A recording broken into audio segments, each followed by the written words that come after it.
नमस्कार। एक बार फिर से आप सभी का एग्जाम गुरुजी भाई अरविंद सर यूट्यूब चैनल में बहुत बहुत स्वागत है। मेरे प्यारे भाई, Uttar Pradesh police radio operator के लिए जीके और साइंस की बेहतरीन क्लास आपकी स्टार्ट हो चुकी है। चलिए आज की इस बेहतरीन लाजवाब क्लास की शुरुआत करते हैं। क्लास को स्टार्ट करने से पहले मैं आप सभी को बता दूँ कि अगर आपको हमारी मेहनत अच्छी लगती है तो लाइक ज़रूर कर दिया करो, क्योंकि मित्र मेहनत जी जान शिद्दत सब कुछ अपने जो कीमती समय ये सब कुछ मैं अपना आप सभी के लिए खर्च करता हूँ। तो इतनी जिम्मेदारी आपकी बनती है, ये आपका इतना फ़र्ज बनता है कि आप लाइक ज़रूर कर दिया करो। ठीक है, चलिए शुरू करते हैं आज के फर्स्ट क्वेश्चन से। पहला क्वेश्चन है कि गौतम बुद्ध द्वारा भिक्षुणी संघ की स्थापना कहाँ की गई थी। गौतम बुद्ध द्वारा भिक्षुणी संघ की स्थापना कहाँ की गई थी। सही आंसर हो जाएगा आपका, वो हो जाएगा सी ऑप्शन वैशाली में। ऑप्शन सी करेक्ट आंसर हो जाएगा। गौतम बुद्ध द्वारा भिक्षुणी संघ की स्थापना जो है ये वैशाली में की गई थी। सी ऑप्शन करेक्ट आंसर हो जाएगा। अगला सवाल है आप सभी के सामने कि राजा राममोहन राय का जन्म कहाँ हुआ था। देखिए, राजा राममोहन राय जो है गाइस ये ब्रह्म समाज से संबंधित है, तो इसको आप जानते ही होंगे। मेरे प्यारे भाई याद रखिएगा कि ब्रह्म समाज की स्थापना जो है किसने की थी, तो राजा राममोहन राय ने की थी। ठीक है, इनका जन्म जो है ये कहाँ पर हुआ था। हाँ, अगर आपसे ये पूछा जाए जन्म कहाँ पर होता है तो राधानगर वर्धमान जिला के राधानगर में राइट हो जाएगा आपका ए ऑप्शन। दूसरी बात मेरे प्यारे भाई याद रखिएगा, अगर आपसे एग्जाम में ये सवाल पूछा जाए कि भारतीय पुनर्जागरण का जनक किसे कहा जाता है, तो आप क्या कहेंगे, राजा राममोहन राय को। ठीक है, अगला सवाल है आपके सामने, कवि इकबाल जिन्होंने सारे जहाँ से अच्छा लिखा भारत के किस स्थान से संबंधित हैं। कवि इकबाल जिन्होंने सारे जहां से अच्छा लिखा ये भारत के किस स्थान से संबंधित है। सही आंसर हो जाएगा आपका, वो हो जाएगा सी ऑप्शन पंजाब से। ऑप्शन सी करेक्ट आंसर आपका हो जाएगा। जो भी दोस्त यहाँ पे ऑप्शन सी पंजाब बता रहे हैं बिल्कुल सही होगा। अगला सवाल है कि संविधान पांडुलेखन समिति का निम्नलिखित में से कौन सदस्य नहीं था। संविधान के पांडुलेखन समिति का निम्नलिखित में से कौन सदस्य नहीं थे।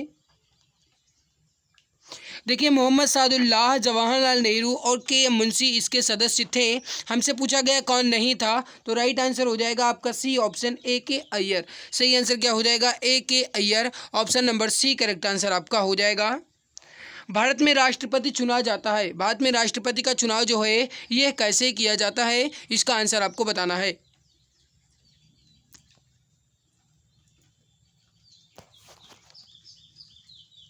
बहुत बढ़िया, गजब का आंसर आप सभी का आ रहा है। ऐसे ही आंसर आना चाहिए, जल्दी जल्दी आंसर दीजिए। और दोस्त देखो, बहुत कम संख्या होती है क्लास देखने की, फिर भी मैं आपकी क्लास लेता रहता हूँ। समझते हो क्यों? क्योंकि मैं ये सोच रहा हूँ कि जितने बच्चे देख रहे हैं कम से कम उतने ही का तो सिलेक्शन करवा ही सकूँ। मेरे प्यारे भाई, अगर आप चाहते हैं कि मैं आपके लिए और बेहतर क्लासेस लेकर के आऊँ और भी आपके लिए मेहनत कर पाऊँ, आपको और बेहतरीन कंटेंट दे पाऊँ, तो मेरे प्यारे भाई प्लीज़ सपोर्ट ज़रूर कीजिए, क्योंकि आपके सपोर्ट की बहुत कमी है मेरे प्यारे भाई, बहुत कमी है। अब आप इतना समझ लो कि पूरे 15 से 20 दिन, या एक तरीके से कहा जाए मेरे प्यारे भाई तो मुश्किल से 1 महीने या 1.5 महीने बीत जाते हैं, 100 सब्सक्राइबर कंप्लीट नहीं होते हैं। अब इतना समझ लो, फिर भी मैं आपके लिए मेहनत करता हूँ। क्यों? क्योंकि हमारा ये टारगेट है कि जो भी मित्र हमारे साथ जुड़े हैं मैं उन सभी का सिलेक्शन करवा सकूं और उनके चेहरे पे खुशी देख पाऊं, और जब आप खुश रहेंगे तभी मैं खुश हो पाऊंगा। तो मेरे प्यारे भाई सपोर्ट जरूर कीजिए। आप अपने मित्र तक शेयर कीजिए, अपने प्यारे भाई बहन तक शेयर कीजिए, अपने सभी दोस्तों तक शेयर करिए करिए। जो भी आपका ग्रुप है सभी दोस्त में, सभी ग्रुपों में शेयर कीजिए, ताकि थोड़ा सा मुझे मोटिवेशन मिल पाए और भी मित्र हमारे साथ जुड़ सकें और मुझे थोड़ी सी ऊर्जा मिल पाए। तो प्लीज़ अगर आप चाहते हैं कि मैं आपके लिए और मेहनत करूं तो दोस्त एक बार क्लास को सभी मित्र मिलकर के शेयर कर दिया करें। चलो, अगर आप क्लास को बीच में शेयर नहीं करते हो अच्छी बात है, कोई बात नहीं, ना शेयर करो, लेकिन बाद में क्लास देखने के बाद में तो शेयर कर ही सकते हो। तो क्लास देखने के बाद तो शेयर कर ही दिया करो अपने मित्रों तक कि आप इस क्लास को देखिए, कितना बेनिफिट हमें मिल रहा है उतना ही आपको मिलेगा। तो प्लीज़ शेयर ज़रूर कर दिया करो मित्र। ठीक है, अब आप हमारे सामने नहीं है, वरना मैं आपके पैर भी पकड़ लेता। आप इतना समझ जाओ, बहुत दुख है मित्र, इतनी मेहनत करते हैं आपके लिए और इतने कम बच्चे देखते हैं, इतने एक एक महीने बीत जाते हैं, फिर भी कोई बात नहीं।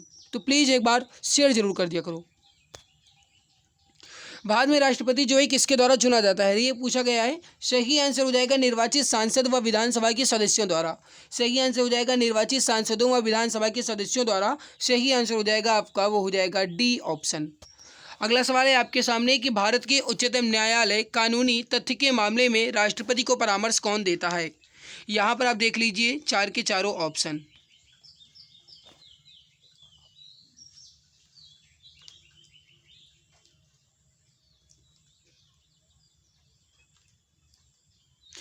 देखिए, भारत की उच्चतम न्यायालय कानूनी तथ्य के मामले में राष्ट्रपति को कौन परामर्श देता है? सही आंसर हो जाएगा,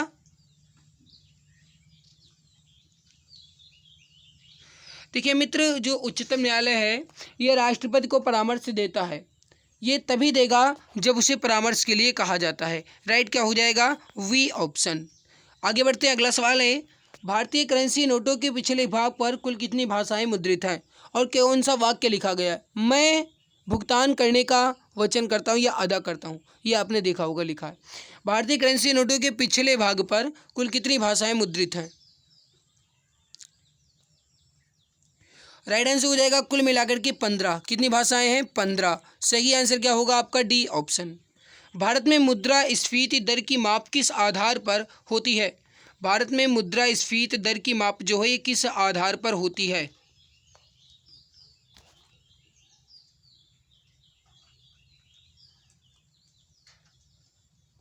सही उत्तर हो जाएगा थोक मूल्य सूचकांक के आधार पर।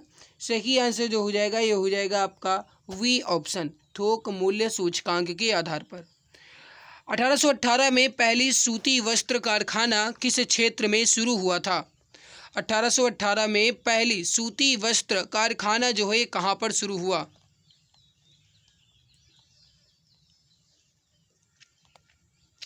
सही आंसर हो जाएगा 1818 में पहला सूती वस्त्र कारखाना जो है यह पश्चिम बंगाल में फोर्ट ग्लास्टर में शुरू हुआ था। राइट आंसर हो जाएगा आपका ए ऑप्शन, पश्चिम बंगाल के फोर्ट ग्लास्टर में। जो भी हमारे दोस्त यहाँ पे ऑप्शन नंबर ए बता रहे हैं बिल्कुल सही आंसर हो जाएगा। एक ग्रह की अपनी कक्षा में सूर्य से न्यूनतम दूरी को क्या कहा जाता है? एक ग्रह की अपने कक्षा में सूर्य से न्यूनतम दूरी को क्या कहा जाता है? क्वेश्चन नंबर 10, जल्दी से बताइए सही उत्तर क्या हो जाएगा? सही उत्तर हो जाएगा उपसौर। न्यूनतम दूरी को कहा जाता है उपसौर। और अगर आपसे पूछा जाए कि एक ग्रह में सूर्य की अपने कक्षा से अधिकतम दूरी को क्या कहते हैं, और जब अधिकतम दूरी कह दिया जाएगा तब आप कहेंगे उसे अपसौर कहा जाता है। हमसे पूछा गया है न्यूनतम दूरी। राइट क्या हो जाएगा आपका? उपसौर। ए ऑप्शन करेक्ट आंसर हो जाएगा। बोधनिया की खाड़ी दो देशों के बीच स्थित है, उनमें से एक फिनलैंड है और दूसरा कौन सा है? मेरे प्यारे भाई, एक बात आप मुझे बताइए कि जो नाटो का अभी नया सदस्य बना है ये कौन सा देश बना है? कौन सा बना है? फिनलैंड ही बना है। हमसे पूछा गया है कि बोधनिया की खाड़ी दो देशों के बीच स्थित है, उसमें एक फिनलैंड है और दूसरा कौन सा है? दूसरा है स्वीडन। कौन सा है? स्वीडन। राइट क्या हो जाएगा? A option, Sweden. जो भी दोस्त यहाँ पे ऑप्शन नंबर ए बता रहे हैं बिल्कुल सही आंसर हो जाएगा। अगला सवाल है, काकरा पार परियोजना किस नदी से संबंधित है? काकरा पार परियोजना किस नदी से संबंधित है?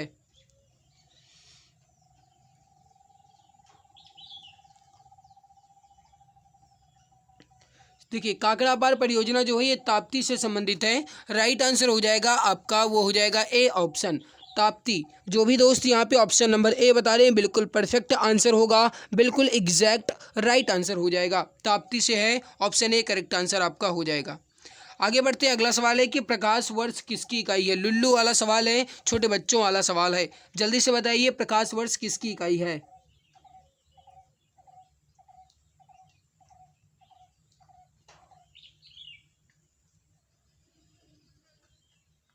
सही आंसर हो जाएगा दूरी की। ऑप्शन नंबर ए आपका बिल्कुल सही उत्तर हो जाएगा। जो भी यहाँ पे ऑप्शन ए दूरी बता रहे हैं बिल्कुल राइट आंसर होगा। अगला सवाल है आपके सामने, क्या कह रहा है? वीटा किरणें किस प्रकार का आवेश वहन करती हैं? वीटा किरणें किस प्रकार का आवेश वहन करती हैं? Question number 14।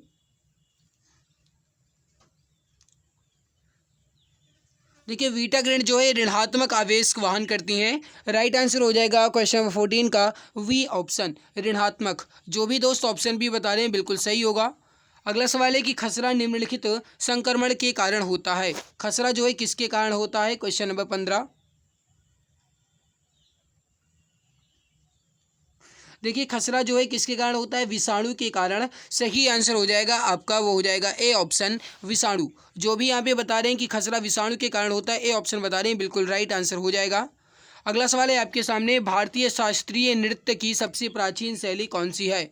मेरे प्यारे भाई आपको बता दें इसकी पीडीएफ टेलीग्राम चैनल पे मिल जाएगी और एक अपनी नई वेबसाइट भी लॉन्च हो चुकी है। वेबसाइट का नाम क्या है, फिलहाल अभी उस पर काम चल रहा है गाइस। जैसे ही हमारे वो वेबसाइट जो है पूर्ण रूप से कंप्लीट होती है, मैं आपको उस पर अच्छे अच्छे नोट्स वगैरह आपको मैं देना शुरू कर दूंगा, ठीक है। तो ये है वेबसाइट का नाम www.sarkarianswerkey.com। क्या है, www.sarkarianswerkey.com। ये है अपनी वेबसाइट का नाम मेरे प्यारे भाई। और अब अभी सर्च कर सकते हैं, मिल जाएगी आपको वेबसाइट।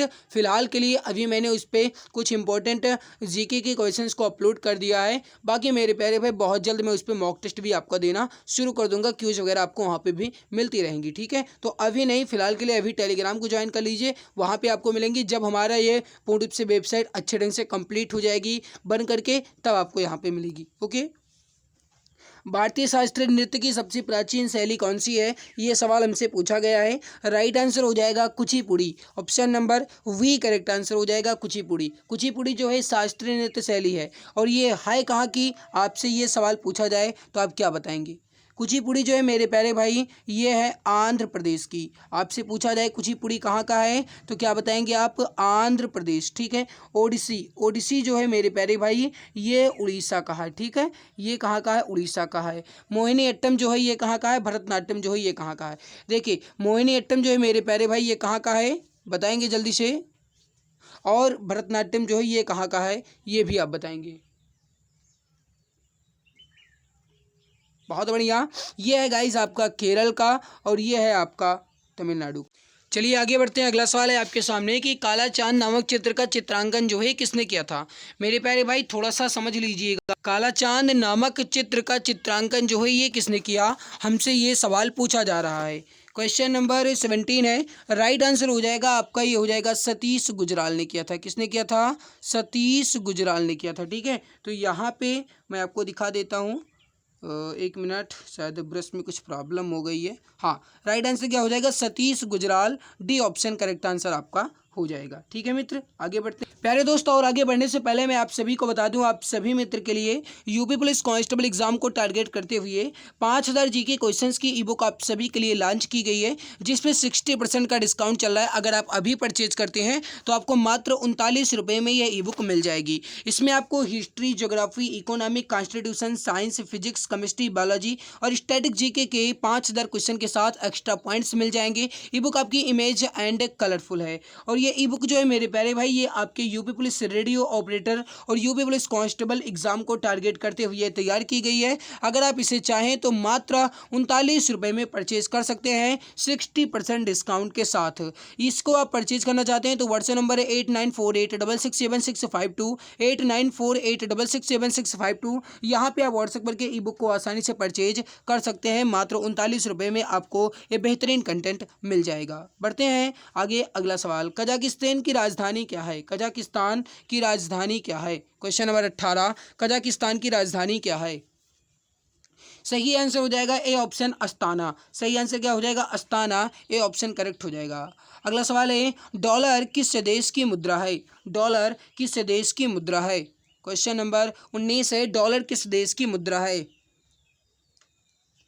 सही आंसर हो जाएगा फिजी की। Option number C correct answer हो जाएगा। डॉलर जो है फिजी की मुद्रा है। ऑप्शन सी करेक्ट आंसर आपका हो जाएगा। अगला सवाल है कि डायनामाइट का आविष्कार किसने किया। सही आंसर हो जाएगा अल्फ्रेड नोबेल ने। Option number B correct answer हो जाएगा। अगला सवाल है कि संयुक्त राष्ट्र दिवस कब मनाया जाता है। संयुक्त राष्ट्र दिवस जो है ये कब मनाया जाता है, इसका आंसर आप बताएंगे। Question number 21। सही आंसर हो जाएगा 24 अक्टूबर को। डी ऑप्शन आपका बिल्कुल सही उत्तर हो जाएगा। आगे बढ़ते हैं। ऑस्ट्रेलिया की सबसे ऊंची पर्वत चोटी माउंट कोसियोस्को पर चढ़ने वाली पहली भारतीय महिला कौन बनी है। सही आंसर हो जाएगा भावना डेहरिया। ऑप्शन नंबर ए आपका बिल्कुल करेक्ट आंसर हो जाएगा। आगे बढ़ते हैं। नई राष्ट्रीय शिक्षा नीति के तहत चौथा स्टेज कितने साल का होगा। नई राष्ट्रीय शिक्षा नीति के तहत चौथा स्टेज जो है ये 4 वर्ष का होगा। सही आंसर हो जाएगा वी ऑप्शन, 4 वर्ष का। आगे बढ़ते हैं, अगला सवाल है क्वेश्चन नंबर 26। भारत ने 5 द्वीपीय देशों की सहायता के लिए कौन सा मिशन शुरू किया है? सही आंसर हो जाएगा mission Sagar, option number A आपका बिल्कुल करेक्ट हो जाएगा। आगे बढ़ते हैं, अगला सवाल है कि मोतीलाल नेहरू बाल संग्रहालय कहाँ स्थित है? मेरे प्यारे भाई जितना जल्दी हो सके उतना जल्दी क्वेश्चन का आंसर दीजिए ताकि हम कम समय में अपने सभी प्रश्नों को कवर कर पाएँ, ठीक है? तो जितना जल्दी हो सके उतना जल्दी क्वेश्चन का आंसर दिया करें। मोतीलाल नेहरू बाल संग्रहालय कहाँ स्थित है? सही आंसर हो जाएगा 30 नंबर 1 क्वेश्चन का, वो हो जाएगा लखनऊ में, option number C correct answer हो जाएगा। गोविंद बल्लभ पंत सागर जो है ये कहाँ पर है? Question number 32। गोविंद बल्लभ पंत सागर ये कहाँ पर है हमसे पूछा गया है। सही आंसर हो जाएगा सोनभद्र जिला में, ऑप्शन नंबर ए आपका बिल्कुल करेक्ट आंसर हो जाएगा। गोविंद बल्लभ पंत सागर जो है ये सोनभद्र जिला में है। आगे बढ़ते हैं, फैयाज खान का संबंध किससे है? 33 नंबर सवाल, फैयाज खान का संबंध जो है ये किससे है? सही आंसर हो जाएगा ध्रुपद शैली से, option number B correct answer हो जाएगा। ऑप्शन बी बिल्कुल परफेक्ट आंसर हो जाएगा, ठीक है? ऑप्शन बी करेक्ट आंसर हो जाएगा, फैयाज खान का संबंध ध्रुपद से है। अगला है, उत्तर प्रदेश का मैनचेस्टर किसे कहा जाता है? उत्तर प्रदेश का मैनचेस्टर किसे कहा जाता है? 34 नंबर क्वेश्चन का राइट आंसर हो जाएगा कानपुर को, वी ऑप्शन करेक्ट आंसर हो जाएगा। मेरे प्यारे भाई हमसे पूछा जाए कि भारत का मैनचेस्टर किसे कहा जाता है तो अब आप कहेंगे अहमदाबाद को। हमसे पूछा गया है उत्तर प्रदेश का मैनचेस्टर किसे कहा जाता है, तब होगा राइट आंसर आपका कानपुर को, वी ऑप्शन करेक्ट हो जाएगा। उत्तर प्रदेश के मैदानी क्षेत्र में न्यूनतम वर्षा होती है, यानी सबसे कम वर्षा कहाँ पर होती है? सबसे कम वर्षा कहाँ पर होती है? जल्दी से बताएंगे राइट आंसर क्या हो जाएगा। बहुत बढ़िया, मथुरा में, मथुरा में सबसे कम वर्षा होती है। सही आंसर हो जाएगा आपका सी ऑप्शन। आगे बढ़ते हैं, अगला सवाल है, उत्तर प्रदेश के प्रथम लोकायुक्त कौन थे? उत्तर प्रदेश के प्रथम लोकायुक्त कौन थे? क्वेश्चन नंबर 36 है। सही आंसर हो जाएगा न्यायमूर्ति Bishambar Dayal, option number A correct answer हो जाएगा। न्यायमूर्ति बिशंबर दयाल उत्तर प्रदेश के पहले लोकायुक्त थे, ऑप्शन ए आपका बिल्कुल राइट आंसर हो जाएगा। उत्तर प्रदेश का सबसे अधिक क्षेत्रफल वाला जिला कौन सा है? उत्तर प्रदेश का सबसे अधिक क्षेत्रफल वाला जिला कौन सा है? 37 नंबर क्वेश्चन। सही आंसर हो जाएगा Lakhimpur Kheri, B option correct answer हो जाएगा। लखीमपुर खीरी बिल्कुल परफेक्ट आंसर आपका हो जाएगा। आगे बढ़ते हैं, गैस आधारित विद्युत संयंत्र कौन सा है? गैस आधारित विद्युत संयंत्र कौन सा है? 38 नंबर क्वेश्चन। राइट आंसर हो जाएगा औरैया एवं Dadri, option A correct answer हो जाएगा। जी के पोर्शन अच्छे से कंप्लीट हुआ। अब यहाँ पे आपके सामने ये रहा इसका आंसर की पीडीएफ आपको इसकी टेलीग्राम चैनल पे मिल जाएगी, वहाँ से आप देख लीजिएगा। बढ़ते हैं साइंस क्वेश्चंस की तरफ। साइंस क्वेश्चन की तरफ बढ़ने से पहले मैं आपको बता दूं कि इसमें मैंने फिजिक्स के वही क्वेश्चंस कलेक्ट किए हैं जो आपके एग्जाम में आ सकते हैं और जो न्यू अपडेटेड क्वेश्चंस हैं। मेरे प्यारे भाई क्वेश्चन के नंबर को आप बिल्कुल ध्यान नहीं देंगे क्योंकि मैंने इंपॉर्टेंट क्वेश्चंस का स्क्रीनशॉट लिया है, ठीक है? बुक्स का जो मैंने गाइस इंपॉर्टेंट क्वेश्चन है उसको मैंने स्क्रीन कैप्चर किया है, तो इस वजह से आप इस क्वेश्चन के नंबर को ना ध्यान दें, केवल और केवल क्वेश्चन को ध्यान देंगे, ठीक है? और जल्दी जल्दी आंसर देने की कोशिश करेंगे। पहला सवाल है, प्रति इकाई समय में किसी वस्तु के वेग में परिवर्तन की दर क्या कहलाती है? प्रति इकाई समय में किसी वस्तु के वेग में परिवर्तन की दर जो है ये त्वरण कहलाती है। राइट हो जाएगा आपका डी ऑप्शन। मेरे प्यारे भाई थोड़ा सा समझ लीजिए, त्वरण यानी एक्सीलरेशन। प्रति इकाई समय में किसी वस्तु के वेग में परिवर्तन की दर को ही त्वरण कहा जाता है। त्वरण जो है यह एक सदिश राशि है, इसका एसआई मात्रक मीटर प्रति सेकंड स्क्वायर होता है, तो इसको आप ध्यान रखेंगे। अगला सवाल है आपके सामने, निम्न में से कौन सा गति का एक सही समीकरण है? एसएससी जीडी 3 मार्च 2019 के पहले पाली में पूछा गया सवाल है।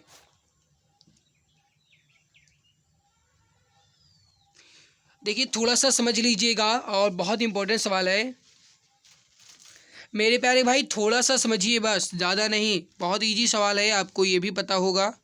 देखिए गति का कौन सा सही समीकरण है? राइट हो जाएगा आपका 2s बराबर 2ut प्लस 1/8t²। अब यहाँ पर मेरे प्यारे भाई थोड़ा सा समझ लीजिए, 2s बराबर 2ut प्लस t² जो है ये सही समीकरण है। गति के कुल मिलाकर के 3 समीकरण दिए गए हैं। पहला समीकरण जो है ये क्या है? v बराबर u प्लस ए टी, ठीक है। दूसरा समीकरण है s बराबर u T plus half A T square, और तीसरा समीकरण है v स्क्वायर बराबर u स्क्वायर धन 2as। मेरे प्यारे भाई जो यहाँ पर ऑप्शन दिया गया था v, वो दिया गया था 2s बराबर u T plus 2a T square. वो यही लिखा गया है मेरे प्यारे भाई, थोड़ा सा पक्षांतर किया गया है। ठीक है, आगे बढ़ते हैं। अगला सवाल है आपके सामने, जब बर्फ पानी के ऊपर तैरती है तब इसका कितना हिस्सा पानी के बाहर रहता है।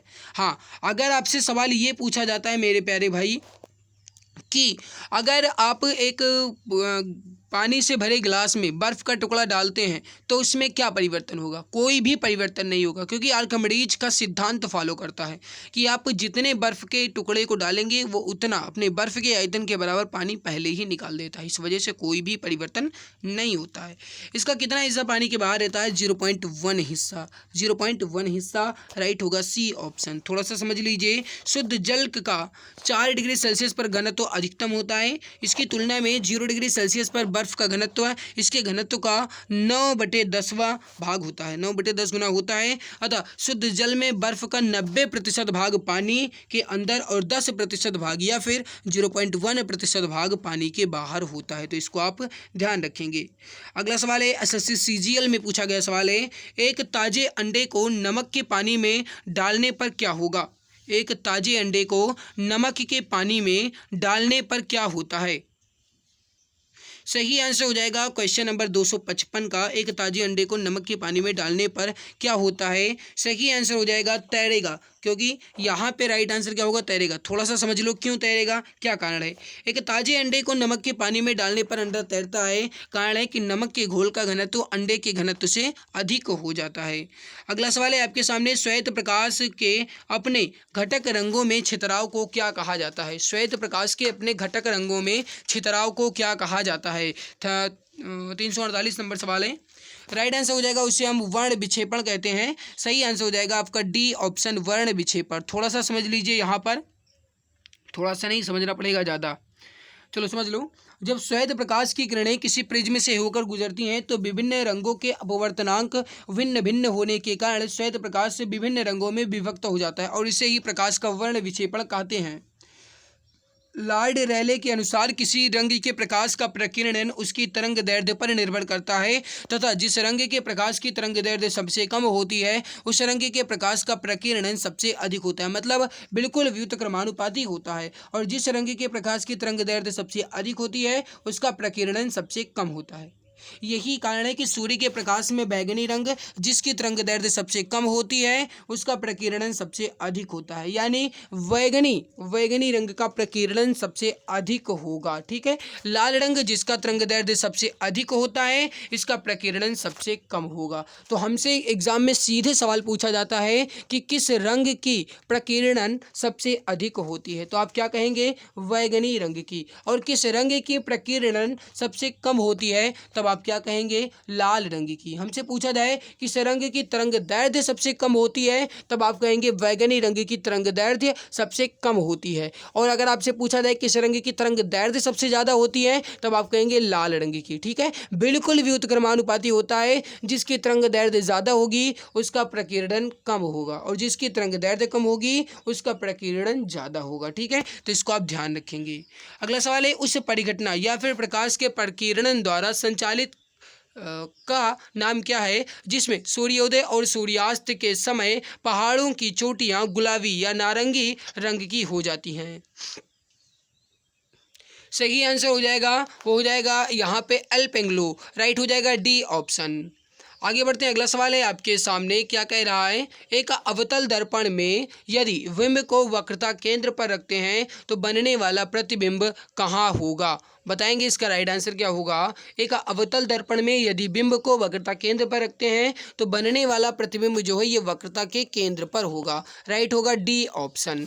आगे बढ़ते हैं, अगला सवाल है कि किसी दर्पण में प्रतिबिंब आभासी, सीधा तथा बिंदु के साइज का बनता है। किस दर्पण में प्रतिबिंब आभासी बनेगा, सीधा बनेगा और बिंदु के साइज का बनता है। और 368 नंबर सवाल है, राइट आंसर हो जाएगा आपका बी ऑप्शन, उत्तल दर्पण में। ऑप्शन बी करेक्ट आंसर हो जाएगा, उत्तल दर्पण में। ठीक है, इसको आप समझ लीजिएगा। आगे बढ़ते हैं, एक उत्तल दर्पण सदैव किस प्रकार का प्रतिबिंब बनाता है। एक उत्तल दर्पण जो है सदैव किस प्रकार का प्रतिबिंब बनाता है? मेरे प्यारे भाई, अभी अभी आपने देखा कि उत्तल दर्पण जो है ये सदैव आभासी प्रतिबिंब बनाएगा, सीधा प्रतिबिंब बनाएगा और बिंदु के आकार का प्रतिबिंब बनाएगा। तो अभी आपने देखा, राइट होगा आभासी, वी ऑप्शन राइट आंसर हो जाएगा। आगे बढ़ते हैं। निम्नलिखित में से क्या विद्युत का सबसे अच्छा चालक नहीं है? विद्युत का सबसे अच्छा चालक नहीं है, नहीं है हमसे पूछा जा रहा है। लुल्लू वाला सवाल है भैया। देखो, मिट्टी, ग्रेफाइट, सोना है, हीरा नहीं है। राइट होगा बी ऑप्शन। ठीक है, आगे बढ़ते हैं। ओम के नियम को दर्शाने वाले सूत्र की पहचान करें। एसएससी CHSL 6/6/2022 में पूछा गया सवाल है। बताइए राइट आंसर क्या होगा? ओम के नियम को दर्शाने वाला सूत्र, सही आंसर हो जाएगा आपका, हो जाएगा ए इज इक्वल टू, यहाँ पे विभवांतर गुणे ओम, वी ऑप्शन राइट आंसर हो जाएगा। यहाँ पर आप समझ लीजिए थोड़ा सा मेरे प्यारे भाई आपके लिए इंपॉर्टेंट है। किसी चालक तार के सिरों पर वोल्टेज, तो यानी कि ये बी मतलब विभवांतर जो मैंने कहा ना, उस चालक तार में प्रवाहित होने वाली धारा के समानुपाती होता है, बशर्ते कि सभी भौतिक स्थिति यानी कि तापमान, दाब, ये सभी स्थिर हैं। फिर भी वी इज इक्वल टू आई गुणे आर जो है, क्योंकि धारा के मात्रक एम्पियर का प्रतीक ए तथा प्रतिरोध के मात्रक ओम का प्रतीक ओम होता है, अतः वांछित जो विकल्प होगा ये यहाँ पे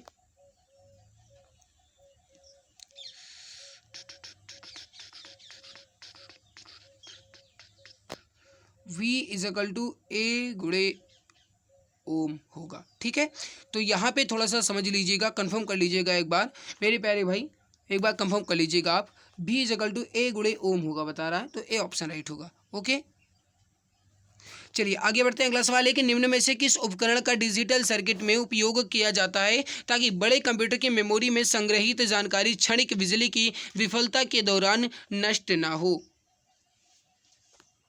राइट हो जाएगा आपका सी ऑप्शन, संधारित्र, सी ऑप्शन करेक्ट आंसर आपका हो जाएगा। आगे बढ़ते हैं। विद्युत परिपथ में विभवांतर मापने के लिए प्रयुक्त मापक क्या कहलाता है?